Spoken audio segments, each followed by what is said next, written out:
Muito bom dia, meus amigos. Diazinho não muito legal ontem. Tava contando com pelo menos um canto do Fluminense no primeiro tempo. Ele não veio. Veio pelo menos o menos 0,25 do Corinthians. Mas as aumentadas também da 365 faltou uma defesa do goleiro do Santos. Enfim, não foi um dia muito legal. Mas dias não muito legais nas apostas servem pra gente poder aprender que a gente não ganha todos os dias nesse meio, né? Então a gestão é sempre importante pra gente poder seguir. E hoje eu espero que a gente tenha um bom dia. Eu tenho análise para os dois jogos de Copa do Brasil, os quais eu estou bem confiante. A gente também vai ter análise dos mercados especiais, finalizações, desarmes e faltas de jogadores. E ao final do vídeo, uma cotação 105 que eu particularmente gostei demais, beleza? Então vem comigo para poder rodar a vinheta e passar para vocês as dicas desta quinta-feira. Chegou a hora de simplificar suas apostas. Na conta Bpag, você tem seus sites favoritos no mesmo lugar, para se divertir com segurança e cashback. Crie essa conta e saia na frente.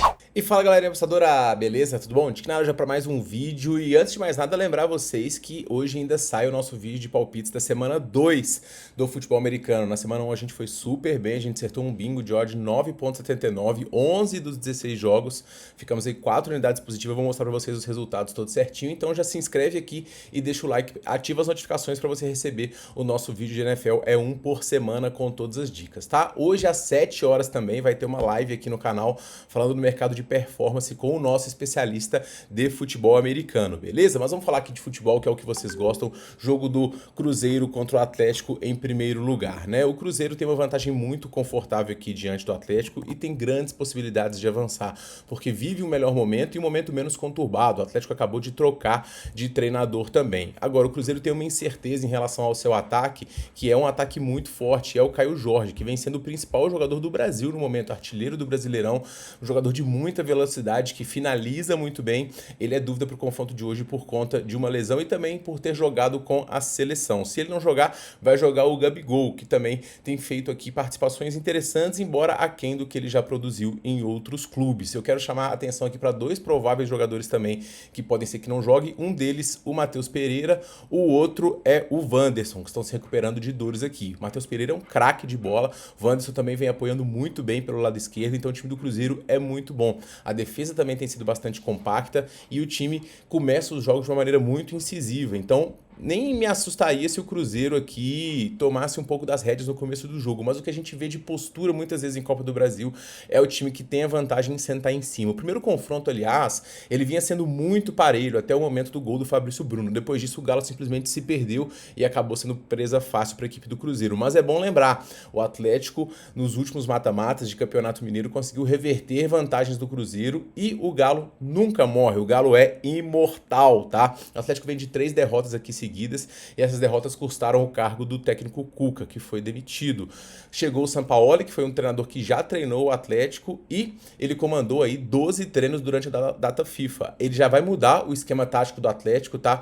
Contou com a presença aí do Júnior Alonso, que estava suspenso, então voltou ele, volta o Lianco também, zagueiro, que estava lesionado. Como é que tá montado um esquema aqui de 5-2-3, vai, com Alexander, Gustavo Scarpa, Coelho, Hulk e Rony na frente, e uma defesa postada aí com 5 jogadores.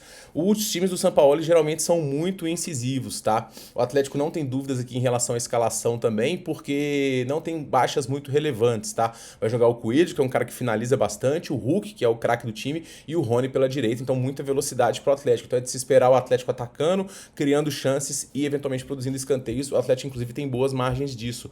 As médias de finalizações do Atlético são boas, de escanteios também, e eu vou de cara recomendar para vocês aqui no primeiro tempo pelo menos 5 finalizações do Atlético Mineiro e pelo menos um escanteio do Galo no primeiro tempo. Sendo um time que precisa do resultado, que tem que criar desde o início, essa linha aqui eu achei muito baixa, tá? E o Atlético tem grandes condições de cumprir isso. Pro jogo, pessoal, esse jogo aqui eu vou recomendar para vocês o mais de 1.5 gols e para ambas tomarem cartão. Por que eu vou no mais de 1.5 gols, galera? Porque o Atlético ele precisa do resultado a todo momento, tá? Um gol do Atlético vai deixar o Atlético a 1 gol, né, de levar as coisas para os pênaltis, e o jogo pode até ficar um pouco mais morno a partir disso. Mas um gol do Cruzeiro, ele também deixa o jogo muito corrido, porque aí o Atlético vai pro tudo ou nada com certeza e o Cruzeiro vai ter o contra-ataque. Eu espero pelo menos 2 gols nessa partida, eu não espero um jogo muito truncado, espero um jogo um pouco catimbado, brigado, faltas, cartões e tudo mais. Tem até uma bet do nosso especialista de cartões que eu vou deixar na tela aqui para vocês, tá? E o grande ponto é que se porventura o Atlético fizer um gol também, invariavelmente em algum momento ele vai ter que ir pro tudo ou nada. A diferença é de 2 gols, então buscar gols em cenários de desvantagem grande assim, eu gosto, então eu vou no mais de 1.5 com ambas cartão, e é a minha dica para este primeiro jogo, beleza? No segundo jogo, galera, a gente tem o Botafogo recebendo a equipe do Vasco, e o Botafogo é o favorito aqui para essa eliminatória, muito por conta do gramado. O Botafogo joga muito bem no tapetinho, e tem um reforço aqui de bons jogadores também. O lateral direito Vitinho, apesar disso, né, vai ser uma baixa relevante, porque estava com a seleção, e o Savarino, que entrou, né, nos 2 jogos da Venezuela, ele deve jogar aqui pelo lado do Botafogo, mas a tendência é que não jogue os 90 minutos, tá? A frente deve ser completada aí com o Montoro, com o Santiago Rodrigues e também com o Arthur Cabral. Botafogo em casa é um time que é muito incisivo, que cria boas chances, mas o que a gente tem visto do Botafogo é que quando ele faz um gol, ele meio que senta em cima da vantagem, e muitos dos jogos recentes do Botafogo aqui, inclusive os de Copa, foram jogos de poucos gols, ó. Contra a Laú, 1-0, contra o Bragantino, 2-0, contra a Laú de novo, 1-0 de novo. Então o Botafogo, ele tem repetidamente feito isso, né, de fazer o gol e sentar um pouco em cima da vantagem. Do outro lado a gente tem um Vasco da Gama que ora consegue ótimos jogos, ora consegue jogos ruins. Ele vem de uma vitória muito imponente diante do Sport fora de casa, que deu moral, porque o time até poupou um pouco depois de estar jogando aqui a Copa do Brasil. E hoje o time pela primeira vez não vai poder contar com o Jair, que teve uma lesão no joelho, tá? Então, um desfalque aí bem relevante para o meio-campo do Vasco, que já não é um meio-campo muito bom. O Carlos Cuesta também não vai poder estrear, porque foi contratado depois do prazo de inscrição. O Robert Renan e o Matheus França estão relacionados, mas vão estar no banco, tá? O clube conseguiu recuperar o Tietê para poder compor o meio-campo, então é bem importante. E o Paulo Henrique também, beleza? O Vasco deve ter à frente aí com o Nuno Moreira, português, Ryan, que está jogando muito bem, e o Veguete. Os jogos do Vasco, eles tendem mais a gols, tá? E os jogos do Botafogo, ora tendem a poucos gols e ora a muitos gols. Nos confrontos diretos, a gente tem aqui jogos muito travados recentemente, tirando esse 3-0 aqui do Botafogo. Qual que é o ponto? Esse jogo ele chega aqui empatado no confronto de ida, então não precisa de ser uma explosão de finalização, de criação desde o início. É um jogo que eu acredito que vai ser bem travado e um jogo onde quem fizer o primeiro gol vai sentar com tudo em cima da vantagem. Por este motivo, pessoal, eu vou recomendar para vocês o menos de 2.5. Eu sei que a gente fica em risco porque a média de jogos do Vasco aqui, de gols marcados e sofridos, ela é alta. Mas qual que é o ponto? Um gol do Vasco complica bastante, porque aí o Botafogo vai pra cima com tudo mesmo e tem boas chances de empatar. Mas quando empata, o jogo morre de novo. Então esses jogos de eliminatórios, dá 75 minutos aí, tá empatado, tá pros pênaltis, os caras meio que param de jogar. Então é meio que um 2,5 que a gente precisa de 75 minutos pro jogo com 2 gols. Se porventura tiver 2-0 para um dos times, aí a gente tá muito em risco, tá? Porque aí quem tiver atrás vai com tudo e o jogo pode ser morto. Mas eu acho que esse jogo vai ser bem travado.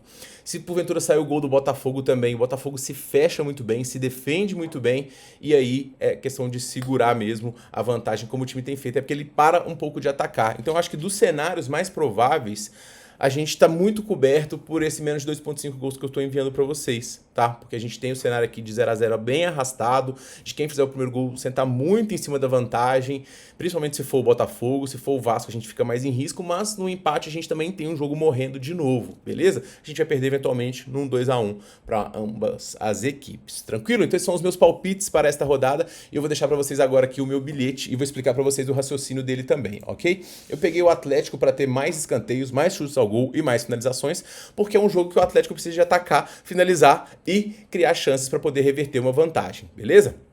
O Cruzeiro, por sua vez, ele é um time muito incisivo e que pode muito bem atrapalhar isso, porque pode ter uma postura diferente da que a gente vê como padrão, que é de segurar o resultado. Mas, enfim, o Atlético tem um cenário aí que é o que propicia de correr atrás do resultado do jogo inteiro e o Cruzeiro se defendendo. Então, esse cenário pode se arrastar e Atlético mais cantos, finalizações e chutes ao gol, estando em desvantagem de 2 gols, eu acho interessante. E vou na mesma dica para o Vasco da Gama. Nesse cenário aqui, a gente tem que ter o quê? O Botafogo saindo na frente e fazendo o quê? O que ele faz frequentemente, que é se retrair. Então aí a gente vai ter o Vasco pressionando, chutando a gol e finalizando e não conseguindo o empate. Então uma odd 15 aqui para o Vasco ter mais escanteios, chutes a gol e finalizações. É bom lembrar que isso também pode ser ajudado por um eventual cartão vermelho, né? Qualquer um time que tiver um cartão vermelho aqui, o outro vai pressionar bastante. Então achei essa cotação aqui 7 a 15 e a 115 bem interessante. Estou deixando 0.1 unidade em cada uma dessas 3 opções, ok? Vamos lá para o mercado de finalizações, desarmes, para a gente poder dar uma olhada? Vamos comigo. Pelo lado do Cruzeiro, Cruzeiro, pessoal, primeiramente no mercado aqui de chutes a gol. Eu gosto de pelo menos um chute a gol do Gabigol, tá? Ele gosta de crescer nesses jogos importantes, de chamar para ele responsabilidade, então ele vai tentar, vai finalizar e o Atlético vai proporcionar espaços a um Cruzeiro que finaliza bem. Então um chute a gol do Gabriel Barbosa aqui eu particularmente gosto bastante. No mercado de desarmes, pessoal, vou destacar aqui dois jogadores, tá? No lado esquerdo do Cruzeiro, lateral William e o Romero. Vamos pegar aí o Coelho, vou pegar o lado aí do Atlético Mineiro que cria mais chances, ao lado do Arana também. Então esse lado Atlético é um lado que pode proporcionar bastante desarmes para o Cruzeiro. E do outro lado, também com o William e com o Kaique, pode pegar também o lado do Rony, o lado do Scarpa. Então essa parte do Cruzeiro toda aqui de desarmes e finalizações é interessante na minha visão, tá? Desarmes, só finalizações não, só desarmes, eu achei interessante, beleza? Do lado do Atlético Mineiro, pessoal, eu vou recomendar para vocês pelo menos um chute a gol do Coelho. Ele tá nessa média aqui, ele é um chuta-chuta do Atlético, ele tem oportunidade, ele tenta, ele finalizou no último jogo diante do Cruzeiro já, e no cenário de desvantagem, ter pelo menos um chute a gol dele nessa cotação com substituição mais, eu achei bem interessante e estou recomendando para vocês. Em termos de desarme, pessoal, já que o Atlético vai ter que desarmar para poder ter a bola também, eu vou destacar aqui dois jogadores, tá? Um deles, o Natanael, lateral direito do Atlético, ele tem linhas boas aqui de desarme, e o Alexander, o volante aqui, também tem linhas boas, tá? No lado do Botafogo, pessoal, eu achei as linhas todas bem esmagadas. Eu gosto de um chute a gol aqui, pelo menos do Savarino, ele tem uma média interessante, mas o meu problema com ele é a minutagem, porque ele veio de 2 jogos da Venezuela e pode ser que ele seja substituído, então eu tô com um pouquinho de receio.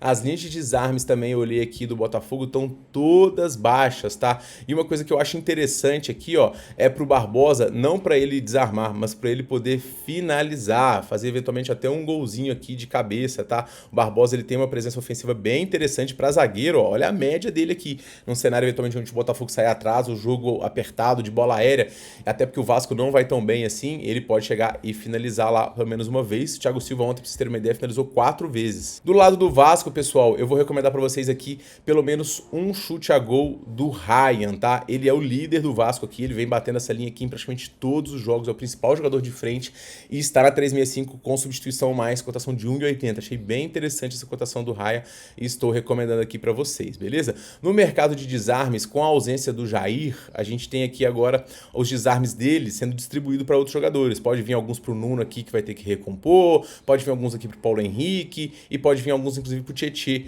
que tá aqui também com uma média interessante. Então esses são os jogadores do Vasco aqui que eu tô de olho para desarmar, mas não estou tão confiante assim não, mas são jogadores para você ficar de olho, beleza, pessoal? Então para poder finalizar, eu vou deixar mais um bilhete para vocês, esse de cotação 408, tá? Estão buscando aí o famoso jackpot, né? Imagina uma odd de 105 e uma odd de 408 no mesmo dia. Seria simplesmente histórico. E eu quero o quê? Um gol do Lianco, zagueiro do Atlético Mineiro, e um gol do Barbosa, zagueiro do Botafogo, tá? Cotação 34 pro Lianco na 9bet. Nas outras casas, se você procurar aí, vai estar uma cotação 12, 10, 15. E o Barbosa uma cotação 12 também. Então, essa duplinha aí, pagando 408, eu vou me permitir sonhar. Beleza, pessoal? Então são os meus palpites para hoje. Espero que vocês tenham curtido. No mais, a gente se vê muito em breve no próximo vídeo. Um forte abraço e boas apostas.